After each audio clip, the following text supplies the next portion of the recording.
Inganzwa series. Mbere yuko dutangira reka mbanze mbereke filime yaciye ibintu hirya no hino ukwiye kureba ukayikunda kandi ukayikundisha n'abandi. Inganzwa series bimeze bite? Ni kuri YouTube channel yitwa Goba Studio.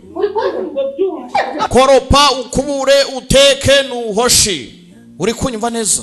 Ni ikibazo. Dutangiye mu rugo kwa Bwoba. Saa sita n'igice z'amanywa. Bwoba ni umugabo wicisha bugufi, utagira akazi, urangwa no kwihangana.